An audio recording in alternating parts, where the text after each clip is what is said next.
toujours une joie de donner son témoignage pour ce que le Seigneur a fait dans notre vie. Voilà, je suis né et j'ai grandi au Gabon où j'ai eu une enfance, une adolescence et une jeunesse que je qualifie de gaie et joyeuse. Dans une famille catholique, on allait à la messe, on aimait aller à la messe. J'ai même servi comme enfant de chœur et j'aimais vraiment la vie religieuse, puisque ce n'était pas une relation personnelle avec le Seigneur. Mais en tout cas, j'aimais ce contexte. J'étais dans un collège catholique et j'ai baigné un peu dans cette ambiance. Je me souviens même que j'ai voulu être prêtre. Donc, c'est vous dire un peu dans quel état d'esprit j'étais. Et mes études se sont passées sans trop de problèmes. Et comme tous les jeunes, j'ai aimé être en bande, me promener, refaire le monde, discuter de ceci et de cela. Et puis ma vie a connu un tournant inattendu lorsque, un jour, j'étais donc en année universitaire, on est venu m'annoncer que ma sœur, qui était pour moi mon modèle, elle avait réussi dans la vie. Et pour moi, je m'identifiais un peu à elle, je la prenais pour exemple. Elle était décédée. Et du jour au lendemain, mes rêves, mes projets, ma joie de vivre, tout s'est arrêté. Et il y a eu une question que je me suis posée, et si c'était moi? Donc à ce moment-là, j'ai réalisé que je n'avais pas encore fait la paix avec le Seigneur. Je n'avais pas la garantie que si j'étais mort, moi, à la place de ma sœur, je serais allé auprès du Père. Et c'est à ce moment-là que j'ai commencé à me tourner vers Dieu.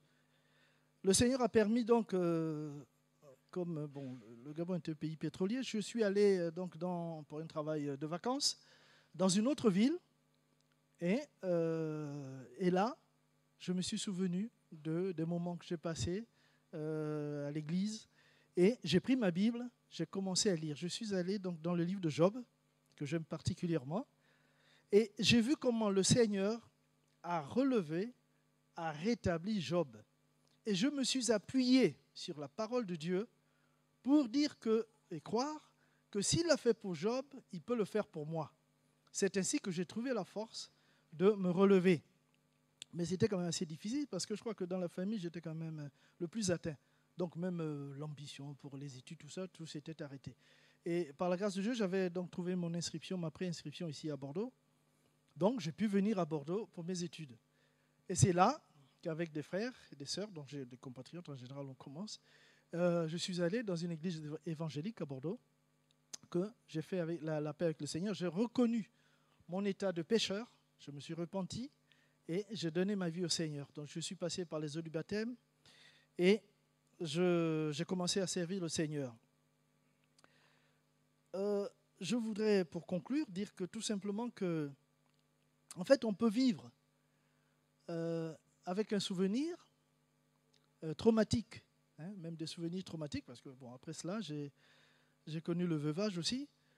Donc des souvenirs traumatiques, mais on peut continuer à vivre avec le Seigneur. Le Seigneur nous soutient dans ces moments-là et on s'appuie sur lui. Il est important vraiment de puiser ses forces dans le Seigneur. On peut voir des psychologues, etc.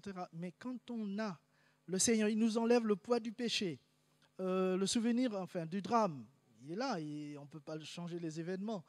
Mais on a la force d'avancer, d'oublier. C'est quelque part, bien sûr, mais on oublie, on avance. On a de nouveaux rêves, on a des joies, on a la paix du Seigneur et on continue à avancer. C'est vraiment cela que je voulais partager avec vous. C'est vrai qu'on peut vivre dans la joie du Seigneur après avoir traversé des moments difficiles. Gloire à Dieu. Amen. Le Seigneur est bon, il sauve encore aujourd'hui et ce matin encore, nous sommes dans la joie.